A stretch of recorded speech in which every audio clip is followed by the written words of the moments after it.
University of Otago. True. And the university does specialise in dentistry, biochemistry and medicine. And it's got the largest dentistry school in the Southern Hemisphere with some 95 chairs available. The start of the term or the semester, the students can be quite rowdy at times, but for the amount of money they put into the city, we can certainly live with that. The dredge, it's a suction dredge, and it's working there in the upper channel. And the dredge will work 24/7.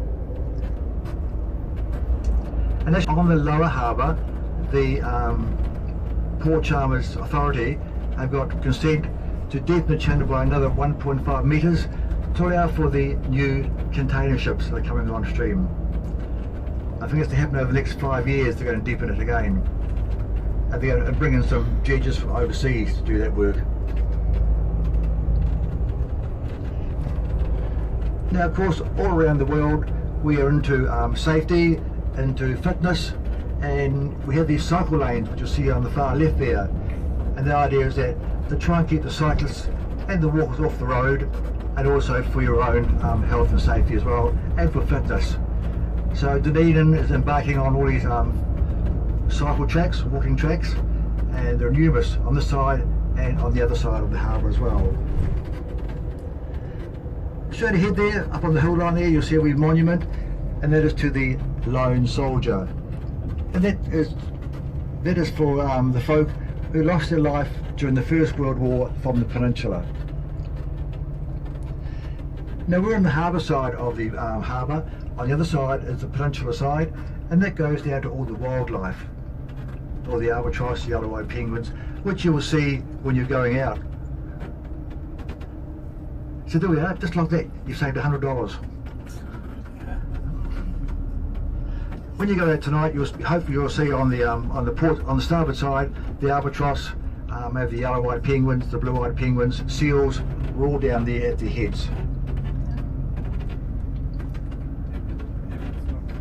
And of course, on the peninsula side, that is the more expensive side of Dunedin, because they get all the views of the city and also all the afternoon sunshine.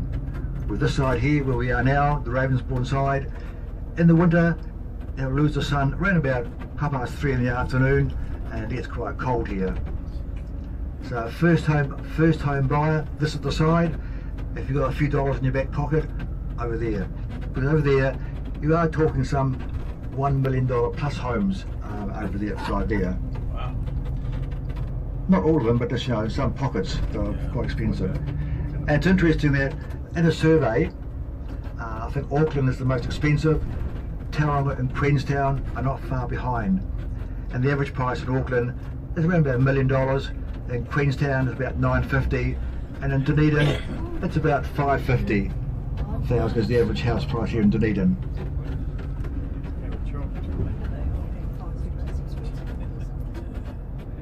Now, if you're interested, we can go to some open homes today to show you what's, you know, I don't think so. So there's our first glimpse of Dunedin City. Are you going to Wellington, or have you been to Wellington? No. Are you going to Wellington? No. Okay. If you know Wellington and Dunedin are very, very similar, that we're both at the end of the harbour. The only difference being that in Dunedin, you have to drive 20 minutes to town. Wellington, you're right in the centre of town. So we're quite lucky here. Now all of our farmland is actually over the hill to the south of Dunedin. And believe it or not, that where we are now, we're actually in a big volcano many thousands of years ago, and the rim is the outer edge of the volcano. So all of our farmland is over the rim to the south where we are. Down fertiliser works, and all the fertiliser comes from getting free fertiliser because they're right on site.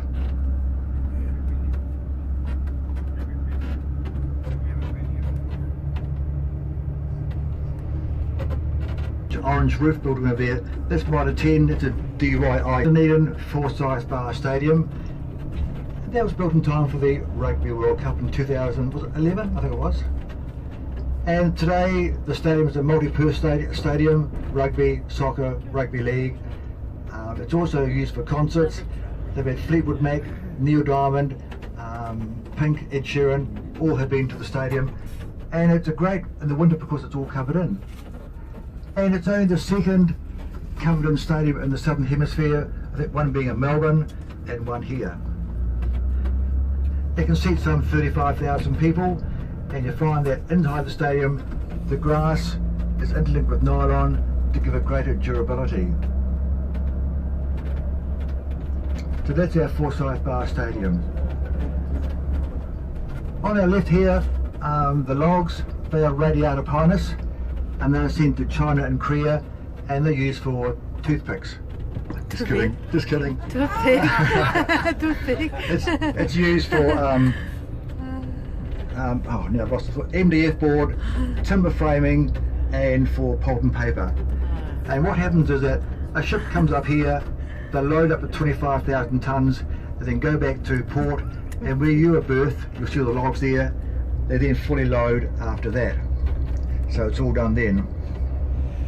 So that's sort of Dunedin Railway Station, and the Dunedin Railway Station is the most photographed building in New Zealand, and the second after the Sydney Opera House.